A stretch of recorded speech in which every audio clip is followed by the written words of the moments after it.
सो hello dear बच्चों, welcome to your channel भैयास classroom. मैं हूं आपका श्रेयस भैया और आ चुके हैं हम आपके BA third year political science के इंडियन पॉलिटिकल थॉट का एक बहुत ही इम्पॉर्टेंट और इंटरेस्टिंग टॉपिक लेके, जो कि होने वाला है पंडित जवाहरलाल नेहरू पॉलिटिकल थॉट। इस वीडियो को सेंटर और स्टेट यूनिवर्सिटी दोनों के बच्चे देख सकते हैं। आज इस वीडियो में वो सारे पॉइंट्स, वो सारे टॉपिक्स और वो सारे एस्पेक्ट हम कवर करेंगे जो पंडित जवाहरलाल नेहरू के पॉलिटिकल थॉट से आपके एग्जाम में पूछे जा सकते हैं। हम देखेंगे introduction to Pandit Jawaharlal Nehru, ideas of democratic socialism, ideas of parliamentary democracy, ideas of nationalism, contemporary relevance of Pandit Nehru. साथ ही साथ मैं लास्ट में कुछ पीवाईक्यूज लेके आया हूं जो यूनिवर्सिटी के ईयरली और सेमेस्टर एग्जाम्स में पूछे गए हैं। अगर आप इस वीडियो को एंड तक देखते हैं, सारे कॉन्सेप्ट्स को अच्छे से समझते हैं और पीवाईक्यू एनालाइजेशन पे फोकस करते हैं, तो मैं आपको गारंटी कर सकता हूं कि इसके बियॉन्ड आपके बीए थर्ड ईयर के एग्जाम में कुछ नहीं आने वाला है। This video is going to be one stop solution for your exam. तो ज़्यादा समय ना बर्बाद करते हुए आगे बढ़ते हैं और चीज़ों को समझते हैं। So first of all Pandit Jawaharlal Nehru का इंट्रोडक्शन देखते हैं। This page is going to tell you that who was Pandit Nehru. अगर मैं आपसे पूछूं कि पंडित जवाहरलाल नेहरू कौन थे, तो आप मुझसे कहेंगे कि भैया he was first prime minister of India. बिल्कुल सही बात है। आप कहेंगे he was a major actor in freedom movement. जब फ्रीडम मूवमेंट इंडिया का चल रहा था तो एक बहुत इंपॉर्टेंट एक्टर के तौर पे रोल प्ले कर रहे थे। इनका बहुत इंपॉर्टेंट रोल था इंडिया के फ्रीडम स्ट्रगल में। फिर आप कहेंगे कि he was the leader of Indian National Congress. बिल्कुल सही बात है। चलिए अब हम इनके पॉलिटिकल थॉट के पॉइंट ऑफ व्यू से देखते हैं कि how he contributed and who was Pandit Jawaharlal Nehru if we talk about shaping Indian political thought. अगर हम बात करते हैं कि इंडियन पॉलिटिकल थॉट को कैसे शेप किया नेहरू जी की आइडियोलॉजी ने, या उन्होंने कैसे कंट्रीब्यूट किया, तो इस एस्पेक्ट को अब हम जानते हैं इस इंट्रोडक्शन के through. So Jawaharlal Nehru was central figure in modern Indian political thought. I mean he was a central figure, एक मेन फिगर थे इंडियन पॉलिटिकल थॉट में, जिन्होंने कंबाइन किया था लिबरल डेमोक्रेसी को, सोशलिज्म को, सेक्युलरिज्म को और इंटरनेशनलिज्म को। सोशलिज्म क्या है? समाजवाद। अब देखिए आगे मैं आपको बताऊंगा कि ग्लोबल सोशलिज्म मतलब पूरे वर्ल्ड के पर्सपेक्टिव में जो सोशलिज्म है और जो इंडिया के पर्सपेक्टिव में सोशलिज्म है, इन दोनों में बहुत मेजर डिफरेंस है। ऐसे ही सेक्युलरिज्म, जो ग्लोबल सेक्युलरिज्म है और जो इंडियन सेक्युलरिज्म है, that is also very different from each other. और internationalism, as independent India's first PM, he laid the foundation of parliamentary democracy. Parliamentary democracy मैं आपको बता दूं, वही पार्लियामेंट की डेमोक्रेसी, मतलब जहां पे डेमोक्रेसी पार्लियामेंट के थ्रू प्रैक्टिस की जाती है। पार्लियामेंट मतलब लोकसभा, राज्यसभा, और बेसिकली जहां लोगों का रिप्रेजेंटेशन हो। पार्लियामेंट का मोटा मोटी मतलब है जहां लोगों का रिप्रेजेंटेशन हो, जहां हमारे और आपके चुने हुए प्रतिनिधि जाते हैं, वो पार्लियामेंट है। और जिस डेमोक्रेसी में प्रतिनिधि चुने जाते हैं या जनता खुद इन्वॉल्व होती है डिसीजन मेकिंग में through these type of processes, तो इसको हम कहते हैं पार्लियामेंट्री डेमोक्रेसी। प्लान डेवलपमेंट मतलब आपको पता होगा कि नेहरू जी के टाइम पे ही प्लानिंग कमीशन आया था। ये आपके पब्लिक एडमिनिस्ट्रेशन का एक बहुत इंपॉर्टेंट टॉपिक है। सो प्लानिंग कमीशन भी हम पढ़ेंगे आगे आने वाले वीडियोस में। And non alignment at international level. Non alignment क्या है बच्चों? नॉन अलाइनमेंट एक ऐसा मोशन है, लेट मी टेल यू, वैसे मैं कई बार बता चुका हूँ पर मैं बता देता हूँ कि नॉन अलाइनमेंट एक ऐसा मोशन है कि जब कोल्ड वॉर चल रहा था, मतलब जब यूएस और यूएसएसआर में आइडियोलॉजिकल वॉर चल रही थी कि दोनों एक दूसरे से compete कर रहे थे, तब वो लोग क्या करते थे कि जितने भी इस दुनिया के देश हैं उनको अपने में मिलाने में लगे रहते थे। जैसे यूएस चाहता था कि ज़्यादातर कंट्रीज यूएस को फेवर करें, ऐसे ही यूएसएसआर चाहता था कि बहुत सारी कंट्रीज यूएसएसआर को फेवर करें। उस समय जब इंडिया इंडिपेंडेंट हुआ तो इंडिया ने एक नया चीज़ शुरू किया जिसको हम कहते हैं नॉन अलाइनमेंट मूवमेंट, नैम। मतलब हम इंडिपेंडेंट है, हमें कोई डिक्टेट नहीं कर सकता, कोई ये डिसाइड नहीं करेगा कि हम यूएसए के साथ रहेंगे, हम यूएसएसआर के साथ रहेंगे। हम इंडिपेंडेंट रहेंगे, हम इन दोनों में से किसी के साथ भी नहीं हैं। हम इस पावर पॉलिटिक्स को अपोज करते हैं। हम अपनी डिसीजन मेकिंग खुद करेंगे और हम इस पूरे ग्लोबल मतलब इन्वायरमेंट में we are completely independent and we attain our strategic autonomy. हमारे पास हमारी स्ट्रेटेजिक ऑटोनॉमी, हम अपने फैसले खुद ले सकते हैं। तो ये एक मूवमेंट के तौर पे शुरू हुआ था। तो इंडिया ने इस चीज़ को शुरू किया था और इंडिया के साथ फिर बहुत सारी कंट्रीज इसको ज्वाइन करने लगी जो इस पावर पॉलिटिक्स से बचना चाहती थी कोल्ड वॉर के समय। So this is basically NAM. तो उन्होंने नैम भी शुरू किया था इंटरनेशनल लेवल पे। अब देखिए हम कुछ व्यूज़ को जानते हैं कि कैसे डिफरेंट पॉलिटिकल लीडर्स और कंट्री के जो इंपॉर्टेंट फिगर्स हैं उनका व्यू कैसा रहा है नेहरू जी के ऊपर। तो अकॉर्डिंग टू सरदार वल्लभ भाई पटेल, अब आपको पता होगा सरदार वल्लभ भाई पटेल और नेहरू जी एक ही टाइम के थे, तो उन्होंने कहा था कि Pandit Jawaharlal Nehru is the leader of nation and people. मतलब पंडित नेहरू जो हैं वो इस देश के नेता हैं और लोगों के नेता हैं। फिर according to Sunil Khilnani, he is basically a professor. So Pandit Nehru imagined India as modern, plural and democratic nation. मतलब पंडित नेहरू ही वो व्यक्ति थे जिन्होंने देश को मॉडर्न की तरह रिकॉग्नाइज किया। मतलब एक ड्रीम देखा डेवलप्ड इंडिया का, जिसे आप यहाँ इस पिक्चर में देख सकते हैं कि उन्होंने एक ड्रीम देखा एक मॉडर्न इंडिया का, एक प्लूरल इंडिया का जहाँ पे सबको जगह हो, सबको इक्वल राइट्स हो, सबको बोलने का अधिकार हो, एक जहाँ प्लूरलिटी हो, जहाँ पे कोई ऐसे रिजिडिटी ना हो कि हम इसके हैं, हाँ आप उसके हैं, ऐसा कुछ ना हो, और एक लोकतांत्रिक देश के रूप में, एक डेमोक्रेटिक नेशन के रूप में। फिर according to Atal Bihari Vajpayee, so Pandit Atal Bihari Vajpayee was also the former prime minister of India. उन्होंने कहा था कि Nehru ji led the foundation of modern India. एक बहुत अच्छा इंस्टेंस बियॉन्ड द टॉपिक आपसे शेयर करता हूँ। सो जब अटल बिहारी वाजपेयी जी पहली बार प्राइम मिनिस्टर बने, तो जो पार्लियामेंट है उसमें जो गैलरी है, वहाँ पे एक जगह नेहरू जी की बड़ी सी पोर्ट्रेट लगी थी, मतलब इमेज लगी थी। सो जैसे ही अटल बिहारी वाजपेयी, क्योंकि दूसरे ऑपोजिशन पॉलिटिकल पार्टी से आते थे उस समय, तो जब वो प्राइम मिनिस्टर बने, तो उनके प्राइम मिनिस्टर बनते ही नेहरू जी की पिक्चर हटा दी गई वहाँ से। So he was walking through the parliament and he saw this space कि यहाँ पे तो पिक्चर लगी थी नेहरू जी की, देयर वाज नो पिक्चर। सो उन्होंने अपने सेक्रेटरी से पूछा कि यहाँ पे नेहरू जी की, पंडित जी की पोर्ट्रेट थी, उसका क्या हुआ? तो सेक्रेटरी ने रिप्लाई किया, कहा कि सर वो आपके मतलब आपके ऑपोजिशन में थे सर, वो आपके विपक्षी थे, इसलिए हटा दिया, आप जीत गए तो। देन पंडित अटल बिहारी वाजपेयी रिप्लाइड कि अरे ऑपोजिशन में तो हम थे, वो तो देश के पहले प्रधानमंत्री थे, उनकी तस्वीर लगवाई है यहाँ पे। सो this was the, I mean, this was something beyond the topic, but this depicts the diversity and the greatness of his personality. अब मैं इसको क्लियर कर देता हूँ, इससे आप अपने नोट्स टेक ऑन कर लेंगे, और चलिए हम आगे बढ़ते हैं।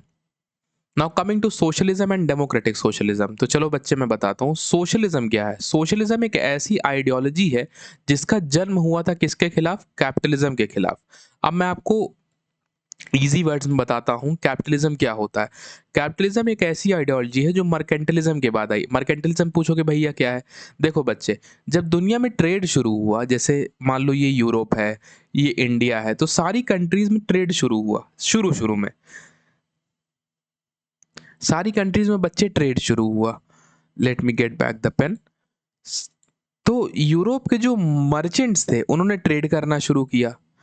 तो पोस्ट रेनेसा, रेनेसा मतलब जब पुनः जागरण जिसको हम कहते हैं, मतलब जब यूरोप में डार्क एज खत्म हुआ। अब आप पूछोगे भैया डार्क एज क्या है?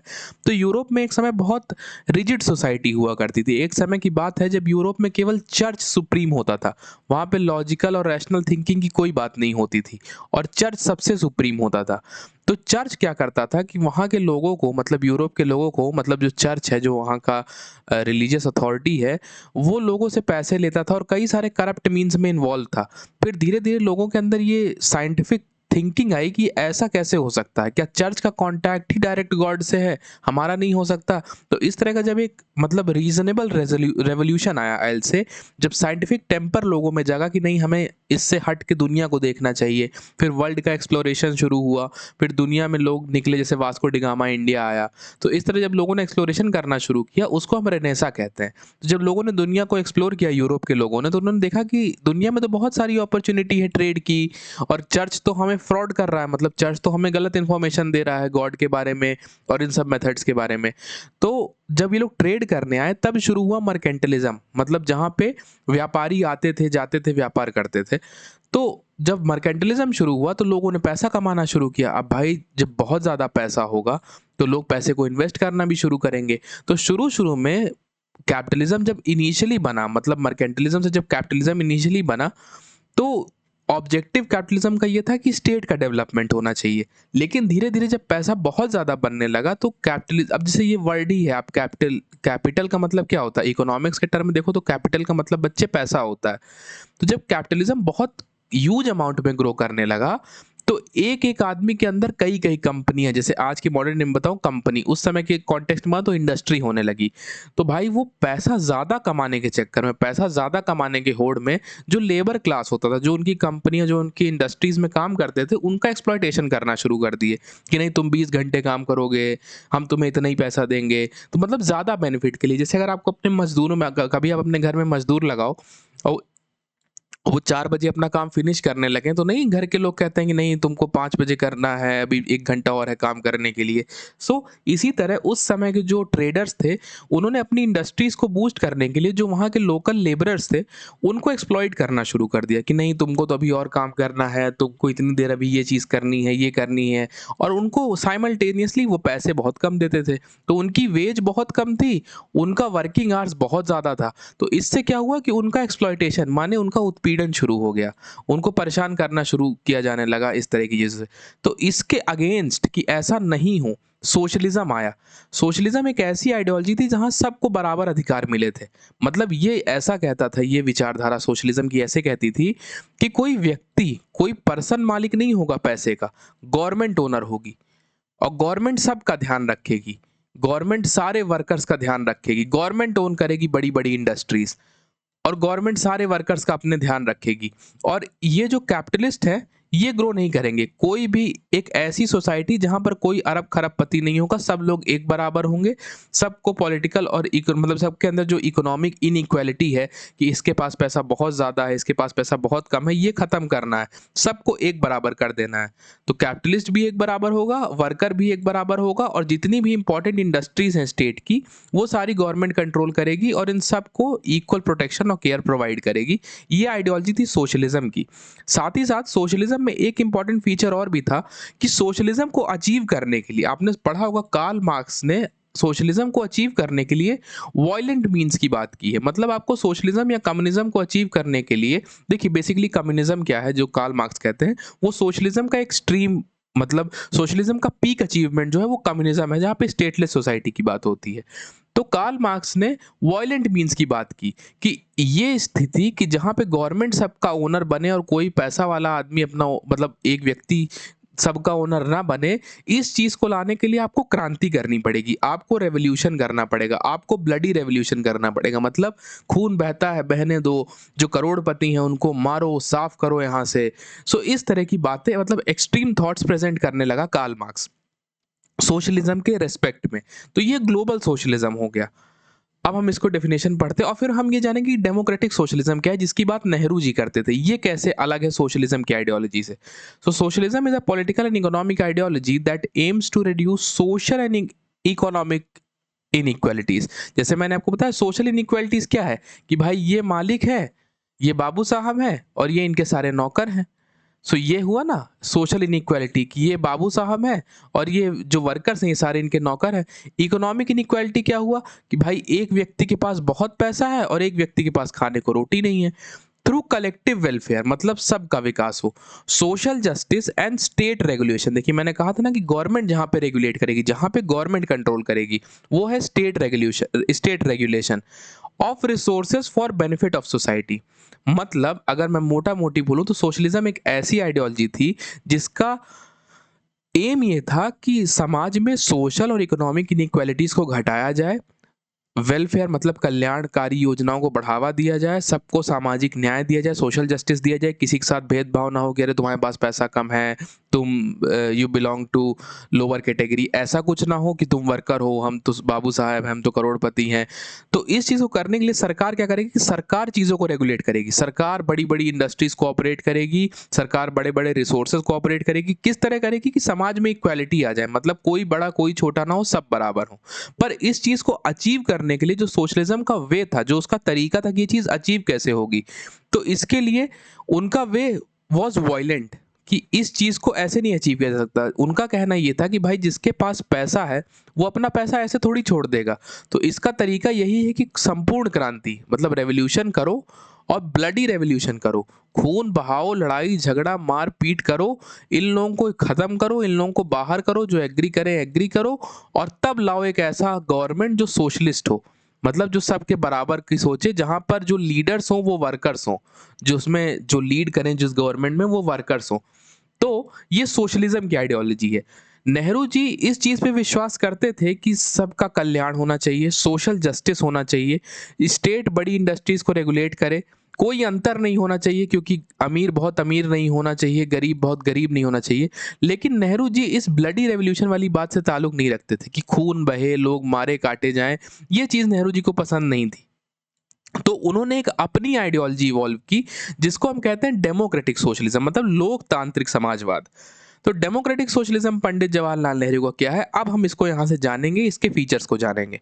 So democratic socialism of Nehru means achieving socialist goals. Socialist goals क्या, जैसे वेलफेयर ऑफ सोसाइटी हो गई, जस्टिस हो गया, सोशल जस्टिस हो गया, सबके लिए बेनिफिट हो गया, such as equality, welfare and planned economic development through democratic methods, मतलब लोकतांत्रिक तरीके से, जहां पर लोग खुद इन्वॉल्व हों।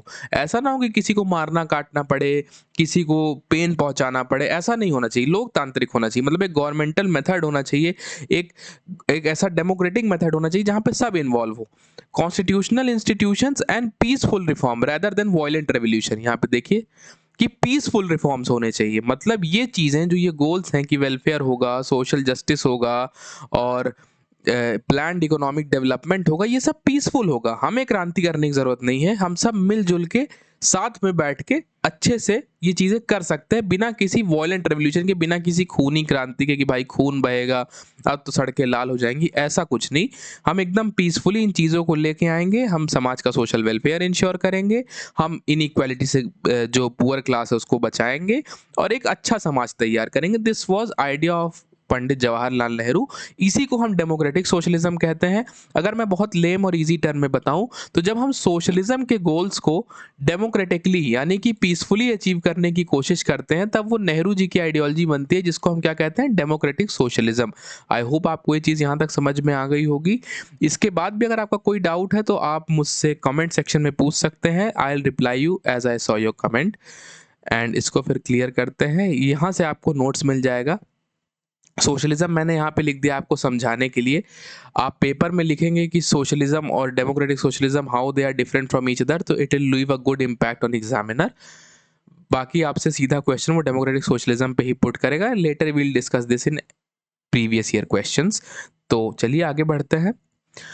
Now idea of democratic socialism. अभी एक मैं कुछ पॉइंटर्स लेके आया हूँ कि वहां पे क्या आइडिया था, डेमोक्रेटिक सोशलिज्म का क्या आइडिया था, क्या ऑब्जेक्टिव था। सो first of all is synthesis of democracy and socialism, मतलब जहां पर लोकतंत्र और समाजवाद का मेल जोल हो, मतलब जहां पे मिक्सचर हो, जहां पे मिलावट हो। Nehru tried to combine political democracy with economic justice. इसका मतलब है कि नेहरू जी ने ऐसा कोशिश किया कि सोशलिज्म और डेमोक्रेसी साथ में चले। दिस मीन्स कि डेमोक्रेसी मतलब पीसफुल रहे, लोगों का इन्वॉल्वमेंट हो, कोई रेवोल्यूशन करने की जरूरत नहीं। भाई देखो, रेवोल्यूशन का मतलब क्या होता है बच्चे, रेवोल्यूशन क्या दिखाता है सोसाइटी में, मतलब रेवोल्यूशन जब होता है, क्रांति जब होती है तो सोसाइटी में डिससेटिस्फैक्शन दिखाती है। जब जनता गुस्से में होती है, मतलब जनता का रेज दिखाता है, आप कह सकते हो जनता गुस्सा दिखाता है। तो जनता कब डिससेटिस्फाइड होगी, कब जनता गुस्से गुस्से में होगी, जब जनता की बात नहीं सुनी जाएगी। पर अगर डेमोक्रेसी है, अगर लोकतंत्र है, तो इसका मतलब है कि जनता की बात सुनी जाएगी। तो synthesis of democracy and socialism, जहां पर राजनीतिक लोकतंत्र हो, जहां पे जनता की बात सुनी जाए और इकोनॉमिक जस्टिस को इंश्योर किया जाए, मतलब कि कोई इकोनॉमिक भेदभाव ना हो, अमीर बहुत अमीर ना बने, गरीब बहुत गरीब ना बने, सब बराबर रहें, सबको स्टेट रेगुलेट करे, कुछ ऐसा हो। तो नेहरू जी ने बात की कि डेमोक्रेसी और सोशलिज्म साथ में चलना चाहिए, अलग अलग नहीं होना चाहिए।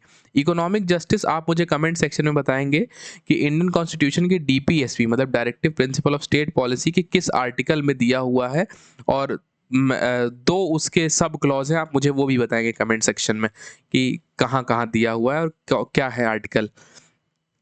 Then second is rejection of violent revolution, मतलब वॉयलेंट रेवोल्यूशन नहीं होना चाहिए, खून खराबा नहीं होना चाहिए सोशलिज्म को अचीव करने के लिए। कि एक तरफ तो हम बात कर रहे हैं कि भाई हमें सबका कल्याण करना है, सबका वेलफेयर करना है, और दूसरी तरफ से एकदम ही से कल्याण कर दिया, तो ऐसा नहीं करना है। तो he opposed violent means for achieving socialism, मतलब खून खराबा नहीं होना चाहिए, शांति से सोशलिज्म को अचीव करेंगे।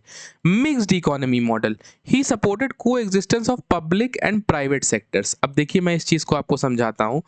मान लीजिए हम एक लाइन ड्रॉ करते हैं, ठीक है। आपको पता है 1991 में इकोनॉमिक रिफॉर्म आया था, एलपीजी, लिबरलाइजेशन, प्राइवेटाइजेशन, ग्लोबलाइजेशन। यहाँ रख लेते हैं, यहाँ हम कैपिटलिस्ट आइडियोलॉजी को मानते हैं, यहाँ हम लिखते हैं सोशलिस्ट आइडियोलॉजी को। तो इंडिया नेहरू जी के टाइम पे यहाँ पे था। आप कहिए कि मतलब हम सोशलिस्ट को भी सपोर्ट करते थे, लेकिन हम पूरे सोशलिस्ट नहीं थे कि हम 100% सोशलिस्ट हो जाएं। हम कैपिटलिस्ट भी थे, थोड़ा सा हमारे अंदर कैपिटलिज्म का भी ट्रेड था। अब पूछोगे भैया कैसे ट्रेड था, तो बच्चे ये बताओ, नेहरू जी के टाइम पे टाटा तो एग्जिस्ट करती थी ना। टाटा तो बहुत पुराने हैं, टाटा का बिजनेस भी बहुत पुराना है। टाटा एग्जिस्ट करते थे और बहुत सारे प्राइवेट कॉर्पोरेशंस एग्जिस्ट करते थे जो उस समय भी लोगों के वेलफेयर में काम करते थे। मतलब एक्सप्लॉयटेशन नहीं होने देना है। आज की डेट में भी आप देखो तो इंडिया, क्या आप कह सकते हो कंप्लीटली कैपिटलिस्ट है? जैसे एलपीजी के जब रिफॉर्म्स आए, जब लिबरलाइजेशन, प्राइवेटाइजेशन, ग्लोबलाइजेशन आया, तो उसके बाद आज की डेट में इंडिया की पोजीशन यहाँ पे, मतलब इंडिया आज भी सेंटर पे ही है, बट आज थोड़ा टिल्टेड है कैपिटलिज्म की तरफ। पर क्या आज की डेट में आप कह सकते हो कि इंडिया कंप्लीटली कैपिटलिस्ट है? नहीं है। क्यों नहीं है? जैसे आप देखो, इंडिया में इतनी सारी कंपनी है, टाटा है, अडानी है, जियो है, लेकिन क्या इनमें से कोई भी अलाउड है कि जनता का खुल के एक्सप्लॉयटेशन करे? क्या इन पे गवर्नमेंट की मतलब क्या इन पे गवर्नमेंट का रेगुलेशन नहीं है? बिल्कुल रेगुलेशन है। गवर्नमेंट इनको कंट्रोल करती है कुछ हद तक, पूरा नहीं, कुछ हद तक गवर्नमेंट इनको कंट्रोल करती है कि आताताई ना होने पाए या ये कुछ ऐसा काम ना करने पाए जिससे जनता परेशान हो। अल्टीमेटली इनसे भी कोशिश करती है सरकार कि ये कुछ हद तक सोशल वेलफेयर के काम पे कंट्रीब्यूट करें। यही ये कह रहा है कि नेहरू जी भी मिक्स्ड इकोनॉमी मॉडल को सपोर्ट करते थे, जहां पर पब्लिक सेक्टर भी हो, साथ में प्राइवेट सेक्टर भी हो। बस प्राइवेट सेक्टर ओवर डोमिनेंट नहीं होने चाहिए कि वो लोगों का उत्पीड़न या एक्सप्लॉयटेशन शुरू कर दें, कि इतने हावी हो जाएं कि लोगों का एक्सप्लॉयटेशन शुरू कर दें। नाउ नेक्स्ट पॉइंट, आई होप आपको ये चीज़ समझ में आ गई होगी। ये यही कह रहा है कि मिक्स्ड इकोनॉमी मतलब जहाँ पे कैपिटलिस्ट भी है, सोशलिस्ट भी है। मैंने आपको ये वाला ग्राफ इसलिए समझाया कि 1991 की तरफ हम ज़्यादा झुकाव कैपिटलिस्ट की तरफ रखते थे, मतलब सोशलिस्ट की तरफ रखते थे, कैपिटलिस्ट भी हम रखना चाहते थे।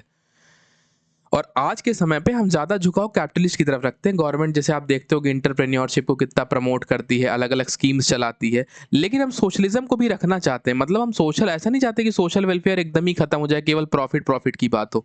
तो ये आज की डेट की सिचुएशन है। Now next point is role of planning. Wait a second, let me clear this. Next point is बच्चे, रोल ऑफ प्लानिंग मतलब प्लानिंग का रोल। He emphasized plan economic development through 5 years plan. अभी आपको पता होगा प्लानिंग कमीशन था एक, तो ये हम पब्लिक एडमिनिस्ट्रेशन के टॉपिक में पढ़ेंगे। ये 5 ईयर प्लान लाते थे कि 5 साल में कितना डेवलपमेंट हमें करना है, कितना गोल है कि 5 साल में हमें इतना अचीव करना है डेवलप करके। यही है 5 ईयर प्लान्स। मतलब नेहरू जी एम्फसाइज करते थे कि इकोनॉमी का जो डेवलपमेंट है, जो अर्थव्यवस्था का विकास है, वो एक प्लान तरीके से होना चाहिए। 5 साल का गोल लेके चलना है कि 5 साल में इतनी चीज़ें अचीव करनी है। देन रिडक्शन ऑफ इनइक्वालिटी, माने असमानता की कमी हो। He remain to reduce social and economic inequalities, मतलब ये हमेशा नेहरू जी ने प्रयास किया कि सामाजिक असमानता जो है, कि तुम बड़े हो, तुम छोटे हो, मैं रईस हूँ, तुम गरीब हो, ये वाली चीज़ें, जो इस तरह के विचार हैं, इस तरह की जो चीज़ें हैं, वो कम हो। अब आप मुझे यही बताएंगे कि सोशल और इकोनॉमिक इनइक्वालिटीज डीपीएसपी के, जो मैंने पहले पूछा, डीपीएसपी के किस आर्टिकल में मेंशन है और क्या क्या दोनों चीज़ें कहती हैं। इकोनॉमिक इनइक्वालिटीज मतलब पैसे की जो इनइक्वालिटी है, कि आप रईस हो, मैं बहुत गरीब हूँ, इस तरह की चीज़ें नहीं होनी चाहिए। सबको ख़त्म करना है, सबको बराबर लेके आना है, सबका कल्याण करना है, मतलब सबका वेलफेयर करना है, पर सबको बराबर लेके आना है। आपका ये होमवर्क है कि आप डीपीएसपी का मुझे वो आर्टिकल बताएंगे कि किस आर्टिकल में ये मेंशन्ड है। इसको मैं क्लियर कर देता हूँ। Let's move to next page. So next point is industrialisation. He promoted heavy industries for economic growth. Industrialisation मतलब उन्होंने कहा कि हैवी इंडस्ट्रीज होनी चाहिए जो इकोनॉमिक ग्रोथ को बूस्ट करें, लेकिन गवर्नमेंट कंट्रोल्ड। तो हैवी इंडस्ट्रीज कौन कौन सी हैं पुरानी, जो आप मुझे बता सकते हैं अगर आपको कुछ पता हो? एक तो बच्चे एनटीपीसी है, सुने होंगे, एसईसीएल है, ये सारी गवर्नमेंट कंपनियां हैं। ओएनजीसी है, ऑयल एंड गैस। ये सारी गवर्नमेंट कंपनियां हैं, ये हैवी इंडस्ट्रीज हैं। जैसे ये जो है, ये प्रमोट करती है। एनटीपीसी क्या करती है? एनटीपीसी बिजली प्रोड्यूस करती है। एसईसीएल क्या करती है? कोल माइनिंग करती है। ओएनजीसी क्या करती है? ऑयल एंड गैस का वो देखती है। इस तरह की गवर्नमेंट कंट्रोल्ड इंडस्ट्रीज हों, जैसे आपको पता होगा एनटीपीसी, एसईसीएल, ओएनजीसी, ये सब गवर्नमेंट की कंपनियां, ये सब सेंट्रल गवर्नमेंट की कंपनियां हैं। या भेल गेल आपने सुना होगा ना, ये सब गवर्नमेंट की कंपनियां हैं। हैवी इंडस्ट्रीज होनी चाहिए जो कि इकोनॉमिक ग्रोथ को प्रमोट करे। इस तरह की इंडस्ट्रीज होनी चाहिए जो कि देश की अर्थव्यवस्था के विकास में कंट्रीब्यूट करें। Next point is welfare state. He believed state should work for welfare of people. मतलब किसी भी सरकार का या किसी भी राज्य का मतलब तब है जब वो अपने लोगों के विकास के लिए काम करे। अगर आपने बहुत अच्छी सरकार चुन ली और विकास नहीं हो रहा है लोगों का, या लोगों का कल्याण नहीं हो रहा है, लोगों का वेलफेयर नहीं हो रहा, तो इसका कोई मतलब नहीं है। तो मतलब स्टेट का जो अल्टीमेट काम है वो वेलफेयर करना है। Then secular socialism, he supported socialism free from religious influence, मतलब ऐसा समाजवाद हो जहां पर इनजस्टिस जो हटाया जाए कि सबको जस्टिस मिले, इनजस्टिस सबके लिए खत्म हो, हिंदू मुसलमान सिख ईसाई किसी में भेद ना हो कि नहीं हिंदू के लिए हो गया, मुस्लिम के लिए हो गया, सिख के लिए हो गया, क्रिश्चियन के लिए नहीं हुआ। तो इस तरह की चीजें ना हो, या वेलफेयर हो तो सबका हो, ऐसा नहीं कि हिंदू का हो गया, मुस्लिम का हो गया, सिख का हो गया लेकिन क्रिश्चियन का नहीं हो रहा, ऐसा नहीं होना चाहिए, सबके लिए इक्वल ऐसी पॉलिसीज बनानी है कि सबका कल्याण होगा। Then importance of freedom, he considered individual liberty essential in democracy. अब देखिए जैसे सोशलिज्म क्या है, सोशलिज्म जो ग्लोबल की आइडियोलॉजी है ये फ्रीडम को रिस्ट्रिक्ट करती है। भाई कैपिटलिज्म क्या कहता है, तुम्हारा मन चाहे कोई सी भी कंपनी खोलो, जैसे यूएस क्या है, यूएस थोड़ा सा कैपिटलिस्ट है नेचर का, कंपनी खोलो, अपने मन का बिजनेस करो, काम करो, पैसे पीटो, ये है कैपिटलिज्म। लेकिन सोशलिज्म क्या है, वो इंडिविजुअल फ्रीडम को रिस्ट्रिक्ट करता है कि नहीं, व्यक्ति काम वही करेगा जो सरकार कहेगी उसे करने को, मतलब काम वही करना है, काम उसी सेक्टर में करना है जिस सेक्टर में सरकार चाहती है। तो आपको सरकार बताती है कि आपको क्या प्रोड्यूस करना है, मतलब आपको क्या काम करना है सोशलिस्ट इकोनॉमी में, ये गवर्नमेंट बताती है। फॉर एग्जाम्पल जैसे चाइना को आप एग्जाम्पल लो, तो चाइना के जो फार्मर्स है, क्या आपको लगता है कि वो अपने मन से खेती कर लेते होंगे कि नहीं आज तो अब मेरा मन कर रहा है मुझे अपने खेत में ये उगाना है, नहीं नहीं, चाइना कम्युनिस्ट है काफी हद तक अपने नेचर में। तो चाइना की गवर्नमेंट उनके फार्मर्स को बताती है कि आप ये उगाइए, अब आप ये उगाएंगे, अब आप ये उगाएंगे, अब आप ये उगाएंगे। Whereas in India, India में ऐसा नहीं होता है, क्योंकि इंडिया में नेहरू जी ने कहा है कि इंडिविजुअल लिबर्टी मैटर करती है, क्योंकि किसी भी डेमोक्रेसी में लोगों की आज़ादी सबसे पहली है। अगर लोग आज़ाद नहीं होंगे तो किस बात का लोकतंत्र, फिर भाई किस बात का लोगों का राज, जब वहाँ लोग ही आज़ाद नहीं है। तो now coming up to next point, gradual transformation, he supported gradual and democratic social change, मतलब उन्होंने कहा कि सोशलिज्म आए पर ये नहीं कि खून बहा के एक ही रात में आ जाए, धीरे धीरे आए, धीरे धीरे, एकदम स्लो प्रोसेस, धीरे धीरे धीरे धीरे धीरे धीरे करके हम जो हमारा इंडिया है उसको सोशलिज्म की तरफ ले जाएंगे, जहां सोशल वेलफेयर होगा और ये सब होगा, तो इस स्लो प्रोसेस में ले जाएंगे। और वहीं पे अगर ग्लोबल सोशलिज्म की बात की है तो अरे उठो मजदूरों, रात हो गई है, निकालो अपना आरी छुरा और बहा दो खून, और कल सुबह एक सोशलिस्ट गवर्नमेंट आ जाए। लेकिन नेहरू जी ऐसा नहीं चाहते थे, वो चाहते थे कि स्लो प्रोसेस में आए, चीज़ों को ऑब्जॉर्व करते हुए लोग भी सिस्टम को समझ पाए, सिस्टम भी लोगों से अडॉप्ट हो पाए, फिर सोशलिज्म उस धीरे धीरे प्रोसेस में आए। आई होप आपको ये चीज़ समझ में आ रही होगी, इसको मैं क्लियर कर देता हूँ। Let's move to next point. So next is idea of nationalism. अब ये दूसरा टॉपिक है कि नेशनलिज्म में उनके आइडिया क्या थे। अब यहाँ पे आपको डेफिनेशन लिखने की जरूरत नहीं है कि नेशनलिज्म की डेफिनेशन क्या है। यहाँ पे आप उन आपसे क्वेश्चन में ऐसे ही पूछेगा कि कि describe about the idea of nationalism of Pandit Jawaharlal Nehru. So आपको ऐसे ही लिखना है, जवाहरलाल नेहरू जी का आपको एक बेसिक इंट्रोडक्शन लिख देना है, उनके बारे में क्या व्यूज थे आपको ये लिख देना है, फिर आपको हेडिंग बना देनी है आइडिया ऑफ नेशनलिज्म। तो चलिए नेशनलिज्म पढ़ते हैं। Inclusive nationalism, Nehru promoted nationalism based on inclusion of all communities. Inclusion मतलब कि सबको लेके चलना है, सबको, किसी को पीछे नहीं छोड़ना, no man should be left behind, कोई व्यक्ति पीछे नहीं छूटना चाहिए। इंक्लूजन मतलब सबको साथ लेके चलना है। तो नेहरू जी चाहते थे कि ऐसा राष्ट्रवाद हो, ऐसा नेशनलिज्म हो जहाँ पे सब सारी कम्युनिटीज साथ में हो, हिंदू मुस्लिम सिख ईसाई सब साथ में हो, ऐसा nationalism. Secular in character, he supported separation of religion from politics. ये चाहते थे कि रिलीजन अलग होना चाहिए पॉलिटिक्स से, रिलीजन अलग होना चाहिए, मतलब रिलीजन का पॉलिटिक्स में कोई रोल नहीं होना चाहिए, पॉलिटिक्स का रिलीजन में कोई रोल नहीं होना चाहिए। तो सेक्युलर कैरेक्टर का नेशनलिज्म जवाहरलाल नेहरू जी चाहते थे। Coming up to next point, unity in diversity, he believed India's diversity was its strength, मतलब वो मानते थे कि इंडिया की जो डाइवर्सिटी, जो विविधता है, इतने सारी भाषाएं हैं, इतना सारा लोग हैं, इतने सारे तरह के कल्चर है, यही इंडिया का स्ट्रेंथ है, यही इंडिया की यूनिटी इन डाइवर्सिटी है कि हम सब अलग होके भी एक साथ हैं। फिर एंटी कॉलोनियलिज्म, क्योंकि आपको पता है Nehru ji was fighting against Britishers और उनका फ्रीडम मूवमेंट में एक इंपॉर्टेंट रोल था। तो कॉलोनियलिज्म मतलब कॉलोनी के खिलाफ तो हमारी लड़ाई थी, हम ब्रिटिश की कॉलोनी थी, तो हमारी सबसे बड़ी अपोजिशन तो ये था कि हम कोई देश किसी की कॉलोनी नहीं होना चाहिए। So he strongly opposed imperialism and colonial rule, उन्होंने स्ट्रांगली अपोज किया कि नहीं इंपीरियलिज्म नहीं होना चाहिए और कॉलोनियल रूल नहीं होना चाहिए।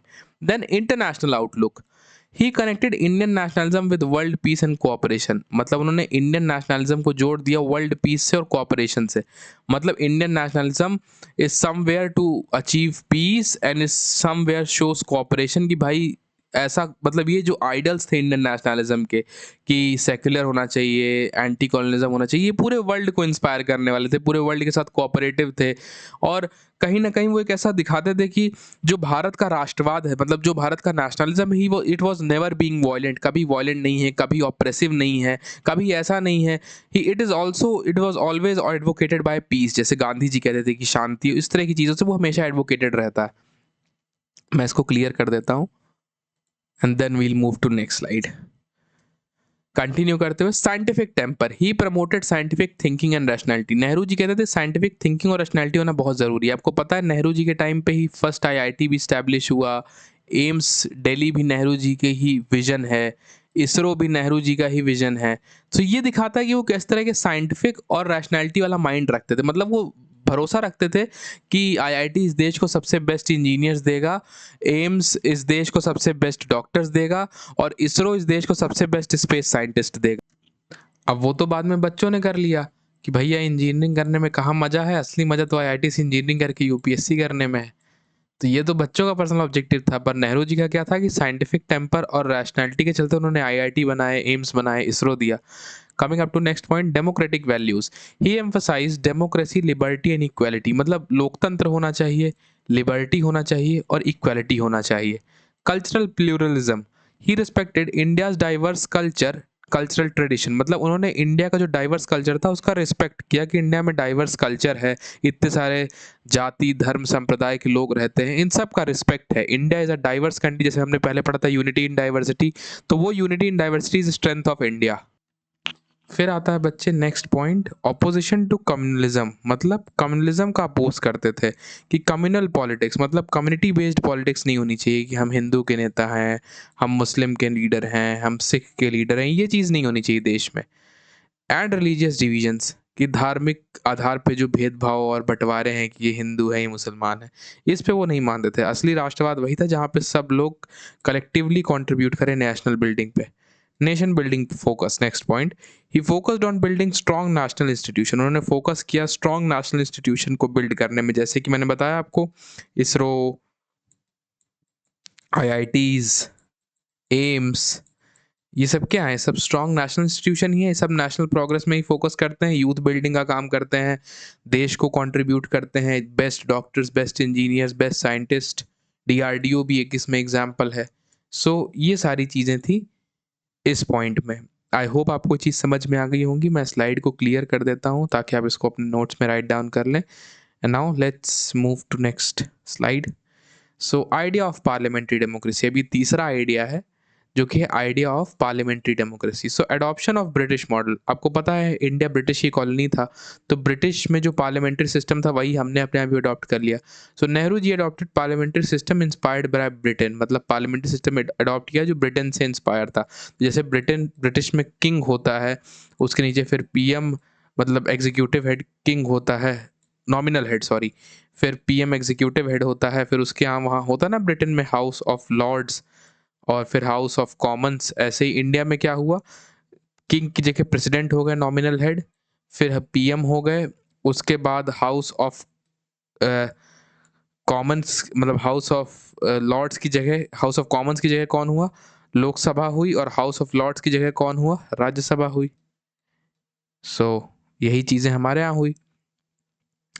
और इसके बाद आगे बढ़ते हैं, rule of law, he emphasise supremacy of law over individuals, मतलब रूल ऑफ लॉ मतलब विधि का शासन हो, कि लॉ सबसे बड़ा है, इंडिविजुअल उसके नीचे है, हर व्यक्ति को कानून का पालन करना पड़ेगा। Then free and fair elections, he supported regular and impartial election, कि हर 5 साल में चुनाव होगा जो कि फ्री और फेयर होगा। Then next point, multi party system, he encourage democratic competition among political parties, मतलब वो कहते थे कि मल्टी पार्टी सिस्टम हो, कि बहुत सारी पार्टीज, पार्टी ए, पार्टी बी, पार्टी सी, सब चुनाव लड़े और जिसको जनता चुने वो फिर अंत में सरकार बनाए। फिर आता है प्रोटेक्शन ऑफ राइट्स, मतलब अधिकारों की सुरक्षा, he supported protection of fundamental rights, fundamental rights are basic rights, आपको पता है कि ये सबके लिए बहुत इंपॉर्टेंट है, ये हर इंडिविजुअल के राइट्स हैं, इसको सिक्योर करना सुप्रीम कोर्ट का भी काम है।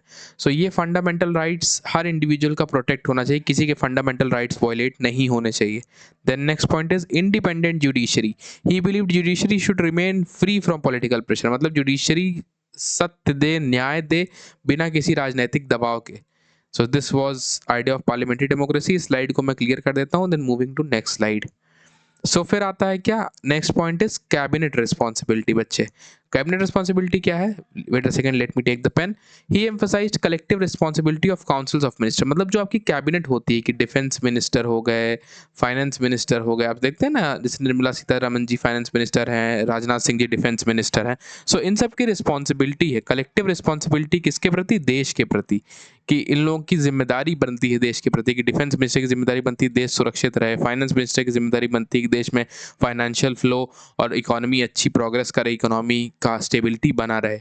देन डेमोक्रेटिक कल्चर, ही प्रमोटेड टॉलरेंस। मतलब कि नेता को अपनी गलती सुनने की आदत होनी चाहिए। डिबेट, किसी विषय पे डिबेट होना चाहिए, किसी विषय पे चर्चा होना चाहिए, पक्ष बोलेगा फिर विपक्ष बोलेगा। जैसे आप संसद में देखते हैं ना, पहले प्रधानमंत्री जी कुछ बोलते हैं, फिर ऑपोजिशन में राहुल गांधी जी, प्रियंका गांधी जी कुछ बोलते हैं उसके काउंटर में। सो ऐसा डिबेट होना चाहिए और डेमोक्रेटिक पार्टिसिपेशन होना चाहिए, जहाँ पे जनता पार्टिसिपेट करे, लीडर्स पार्टिसिपेट करें, वोटिंग हो, फेयर तरीके से लीडर को चुना जाए और जनता का नेता हो, इस तरह की चीज़ें।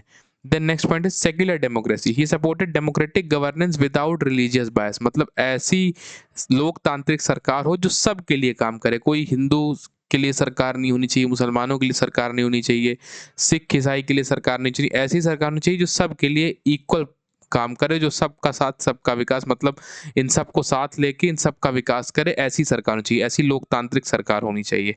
then coming to next point, institutional stability. He work to strengthen democratic institution. उन्होंने काम किया ताकि डेमोक्रेटिक इंस्टीट्यूट मजबूत हो सके, जैसे कि इलेक्शन कमीशन मजबूत हो सके और फिर free and fair election conduct हो। देन उसके बाद और डेमोक्रेटिक इंस्टीट्यूशंस को उन्होंने मजबूत किया, जैसे पब्लिक सर्विस कमीशन हो गया। ऐसे बहुत सारे इंस्टीट्यूट थे जो डेमोक्रेटिकली वर्क करें, जो कि अच्छे से काम करें, जो देश के वेलफेयर में कंट्रीब्यूट करें। ऐसे बहुत सारे इंस्टीट्यूशन के लिए he contributed that they should work in collaboration. And basically the main point is कि they should work democratically and free and fair for the national progress. और जो मैंने यहाँ पे सबका साथ सबका विकास बोला था, don't link it with any political ideology, it was just a statement that means कि सबका साथ मतलब सबको साथ लेके सबका विकास होना चाहिए। देन मैं इसको क्लियर कर देता हूँ and then we'll move to next point. Contemporary relevance of Jawaharlal Nehru. मतलब आज की डेट में नेहरू जी के आइडिया का क्या इंपॉर्टेंस है? So democratic institution, his ideas continue to influence India's parliamentary democracy. मतलब इनके आइडिया आज भी इंडिया की पार्लियामेंट्री डेमोक्रेसी को इन्फ्लुएंस करते रहते हैं, कि जो हमारे संस्थान है वो आज भी डेमोक्रेटिक तरीके से काम करे, देश के हित में काम करे। जैसे इलेक्शन कमीशन देश के हित में काम करे, यूपीएससी जैसे इंस्टीट्यूशन है तो वो फ्री एंड फेयर एग्ज़ाम कराए, मेरिट बेस्ड एग्ज़ाम कराए, ताकि फेयर बच्चे आए, एक कॉन्टिन्यूटी ब्यूरोक्रेसी में बनी रहे। So this is the main prospect. Then secularism, Nehru secular vision remains important in diverse Indian society. Secularism मतलब धर्मनिरपेक्षता, किसी धर्म का फेवर ना करें, सब धर्म के लिए एक समान काम करें। तो नेहरू जी का जो ये आइडिया था वो आज भी इंडियन सोसाइटी में देखता था। देखिए, जब गवर्नमेंट कोई स्कीम लेके आती है तो आप खुद सोचिए, गवर्नमेंट किसी धर्म विशेष को देख के थोड़ी लेके आती है कि ये स्कीम केवल हिंदू फायदा उठाएंगे, केवल मुस्लिम फायदा उठाएंगे। जब लाती है तो सबके लिए लेके आती है कि सबको इसका फायदा मिले। जैसे फॉर एग्जाम्पल हम लेते हैं प्रधानमंत्री आवास योजना जब आया तो उसमें सब बेनिफिशियरी थे, हिंदू फैमिलीज भी बेनिफिशियरी थी, मुस्लिम फैमिलीज भी बेनिफिशियरी थी, सिख फैमिलीज भी थी, ईसाई फैमिलीज भी थी, पारसी फैमिलीज भी थी। तो सारी फैमिलीज उसकी बेनिफिशियरी थी। तो सेकुलरिज्म मतलब धर्मनिरपेक्षता से काम हो। Then scientific temper, he emphasise on science and technological guides modern development. मतलब उन्होंने साइंस और टेक्नोलॉजी में जो उस समय गाइड किया था, अब देखिए उस समय उन्होंने आईआईटी और एम्स स्टैब्लिश किया था, और आज इसी आईआईटी के बच्चे बहुत बड़े बड़े इंजीनियर्स बनते हैं हमारे देश में, साइंटिस्ट बनते हैं, यूपीएससी में भी जाने लगे हैं, फिर टेक्नोलॉजी में कंट्रीब्यूट करते हैं, बड़े बड़े डॉक्टर्स बनते हैं जो देश में कंट्रीब्यूट करते हैं। So this was the scientific temper that was being pushed by Pandit Jawaharlal Nehru. Then non alignment and strategic autonomy, his foreign policy approach still influences India's international relation. अब नॉन अलाइनमेंट और स्ट्रेटेजिक ऑटोनॉमी आज भी India का जो मतलब international India की जो foreign policy है उसको इन्फ्लुएंस करता है। कैसे करता है? इंडिया आज भी देखिए आप, इंडिया कंप्लीटली ना रशिया की तरफ अलाइंड है, ना कंप्लीटली यूएस की तरफ अलाइंड है। इंडिया आज भी ये कहता है कि हम अपने डिसीजन खुद ले सकते हैं। जब यूएस कहता है कि तुम रशिया से तेल नहीं खरीदोगे, नहीं तो हम सैंक्शन लगा देंगे, तो इंडिया ओपनली कहता है कि we are not under pressure of any nation. हम एक सॉवरेन, इंडिपेंडेंट और स्ट्रेटेजिक ऑटोनॉमी अपनी इंजॉय करते हैं। हम अपने नेशनल इंटरेस्ट में चाहे रशिया से ऑयल खरीदें चाहे जिससे खरीदें, we shall not experience any pressure. So ये चीज़ जो उस समय नेहरू जी ने शुरू की थी, अगर सोचिए उस समय नेहरू जी किसी मतलब पावर ब्लॉक का पार्ट बन जाते कि नहीं हम तो यूएस से अलाइन करते हैं या हम यूएसएसआर से अलाइन करते हैं, तो इंडिया को भी शायद आज उस चीज़ के साथ अलाइन करना पड़ता, क्योंकि जो हिस्ट्री आपकी जिस तरह की रहती वही आपकी फ्यूचर की पॉलिटिक्स को ड्राइव करता है। सो आई होप आपको ये चीज़ यहाँ तक समझ में आ गई होगी, एंड आई विल अगेन से इट टू यू गाइस कि अगर आपको कुछ भी नहीं समझ में आया, so you just drop a comment कि भैया मुझे ये चीज़ नहीं समझ में आया। बच्चे, मैं तुमको सब कुछ समझा दूंगा। Let's move to the next part. So next is previous year questions. अब देखिए ये पिछले साल के पूछे हुए क्वेश्चन है। So Nehru's political philosophy was based on secular nationalism, democratic socialism and parliamentary democracy. अब यहाँ पे आई गेस यहाँ पे एक पॉइंट नहीं ऐड हुआ है, यहाँ पे होना चाहिए elaborate. This points by mistake it was being not added, तो यहाँ पे इलैबोरेट होगा। सो इसको आपको इलैबोरेट करना है। आपको सेकुलर नेशनलिज्म ये बताना है कि कम्युनलिज्म का अपोज करते थे। देन उसके बाद अब आपको आंसर लिखना कैसे, मैं आंसर लिखने का पैटर्न बता देता हूँ। आंसर आपको लिखना है ऐसे, सबसे पहले आपको जवाहरलाल नेहरू जी का इंट्रोडक्शन लिख देना है जो हम लोग बेसिक शुरू में पढ़े हैं। फिर आपको व्यूज़ लिख देने हैं कि अकॉर्डिंग टू सरदार वल्लभ भाई पटेल, अकॉर्डिंग टू अटल बिहारी वाजपेयी, उनके व्यूज़ लिख देने हैं। देन आपको लिख देना है idea on secular nationalism. Secular nationalism मतलब आपको नेशनलिज्म का आइडिया लिख देना है कि नेशनलिज्म में नेशन बिल्डिंग का फोकस करते थे, सबको साथ लेके चलने की बात करते थे, कम्युनल पॉलिटिक्स अपोज करते थे, है ना, progressive approach for every one, सबके लिए प्रोग्रेसिव अप्रोच रखते थे, treats everyone equally, focuses on greater welfare of the society. इस तरह करके आपको कई सारे पॉइंट्स इसमें क्रिएट कर लेना जो कि अभी हमारे लेक्चर के बीच से ही आपको समझ में आ रहे होंगे। Then next is democratic socialism. तो इसमें आपको पॉइंट्स पता ही है डेमोक्रेटिक सोशलिज्म, तो पहले आपको डेमोक्रेटिक सोशलिज्म की डेफिनेशन लिखनी है और फिर उसके पॉइंट्स लिख देने हैं। देन हमने पार्लियामेंट्री डेमोक्रेसी भी डिस्कस किया है, तो आपको इसे पहले आपको नेहरू जी का introduction, then idea on parliamentary democracy में आपको ये लिख देना है कि पार्लियामेंट्री डेमोक्रेसी के सारे पॉइंट्स लिख देना जो भी हमने डिस्कस किए थे। The next point is discuss analyse Nehru's role in strengthening parliamentary democracy and promoting national integration in India. तो अभी हमने पार्लियामेंट्री डेमोक्रेसी पढ़ा है और हम बता देंगे कि कैसे पार्लियामेंट्री डेमोक्रेसी में फ्री फेयर था, सब चीज़ें, इक्वल पार्टिसिपेशन था, डेमोक्रेटिक स्पिरिट थी, तो ये सब नेशनल इंटीग्रेशन में कंट्रीब्यूट किया, सबको बराबर रिप्रेजेंटेशन का मौका मिलता था, तो this reflects unity in diversity, so ये सब नेशनल इंटीग्रेशन में कंट्रीब्यूट कर रहा था इस तरह से। Then define democratic socialism according to Jawaharlal Nehru and discuss its major feature. देखिए फिर वही क्वेश्चन आ गया, तो डेमोक्रेटिक सोशलिज्म को आपको डिफाइन कर देना है जैसे मैंने बताया था शुरू में डेफिनेशन के साथ, और उसके मेन पॉइंट्स आपको यहाँ पे हाईलाइट कर देने हैं। Examine Nehru's opposition to communalism. मतलब ये कम्युनलिज्म क्या है, जैसे हमने बताया ना किसी धर्म का फेवर नहीं करना है, तो मेन यहाँ पे भी आपको फिर से सेकुलरिज्म बताना है, फिर से आपको नेशनलिज्म की स्पिरिट बतानी है कि collective development, collective welfare, democratic government, यही सारी चीज़ें इन कॉन्टेक्स्ट ऑफ नेशनलिज्म। मतलब कम्युनलिज्म बताना इन कॉन्टेक्स्ट ऑफ नेशनलिज्म कि अगर कम्युनलिज्म जैसे नहीं होगा, सेकुलर सोसाइटी होगी, तो नेशनलिज्म में क्या क्या कंट्रीब्यूट करेंगे, फिर सब लोग नेशनल प्रोग्रेस में कंट्रीब्यूट करेंगे। सो यही सारी चीज़ें आपको इवैल्यूएट करके जो जिन पॉइंट्स को हमने पढ़ा है उन्हीं पॉइंट्स के थ्रू आपको इन आंसर को आप बहुत ही ईजिली लिख सकते हैं। They are not very difficult, and I hope आपको ये लेक्चर समझ में आया होगा। इसको मैं क्लियर कर देता हूँ, इसका आप स्क्रीनशॉट ले सकते हैं या अपने नोटबुक में नोट डाउन कर सकते हैं। Let's move forward. So dear students, यहीं पे हमारा लेक्चर होता है ख़त्म। आई होप आपको चीज़ें अच्छे से समझ में आई होंगी। जो नहीं समझ में आई होंगी, आई विल से कि आप कमेंट सेक्शन में उसको ड्रॉप करिए। I will make you understand each and everything. So thank you for watching dear बच्चे, और सब्सक्राइब कीजिए अगर आपको मेरे वीडियोस पसंद आते हैं। मैं आगे सारे लेक्चर लाने वाला हूँ, इंडियन पॉलिटिकल थॉट पे सब लाने वाला हूँ, वेस्टर्न पॉलिटिकल थॉट पे सब लाने वाला हूँ, फिर इंटरनेशनल रिलेशंस पे, पब्लिक एडमिनिस्ट्रेशन में, साथ ही साथ मैं physical education first second third year भी लेके आने वाला हूँ। बीए का मैं बीए का political science first second and third year लेके आने वाला हूँ। सो इस चैनल के साथ जुड़े रहिए, अपने फ्रेंड्स को फॉरवर्ड करिए जो फिजिकल एजुकेशन के हैं, ताकि उनके लिए भी ये हेल्पफुल हो। सब्सक्राइब करिएगा न्यू वीडियोस के लिए, लाइक करिए क्योंकि आपका लाइक मुझे मोटिवेट करता है। इस वीडियो पे अपना सपोर्ट शो करिए क्योंकि मुझे हमेशा से हमारे जूनियर्स का बहुत सपोर्ट मिला है, चाहे वो यूनिवर्सिटी के लेवल पे हो चाहे कॉलेज के लेवल पे हो। ज़्यादा से ज़्यादा बच्चों तक इसको शेयर करिए, सबकी हेल्प करिए, क्योंकि बच्चे सीखना भी साथ है और जीतना भी साथ है। सिखाऊंगा मैं, जीतोगे आप। और मैं ये मानता हूँ कि नोट्स से नहीं सपोर्ट से जूनियर आगे बढ़ते हैं। पूरे यूनिवर्सिटी में यही था, भैया आपकी नोट्स मिल जाती, नोट्स मिल जाती, नोट्स मिल जाती, नोट्स क्या करोगे बच्चे, मैं सपोर्ट करने को तैयार हूँ, तो मैं हर चीज़ पढ़ाने को तैयार हूँ, समझाने को तैयार हूँ। So thanks for being the part of this learning journey, और मिलते हैं हम किसी और नए इंटरेस्टिंग लेक्चर के साथ और किसी और नई लर्निंग के साथ। तब तक stay tuned, take care, keep studying. Thank you बच्चे।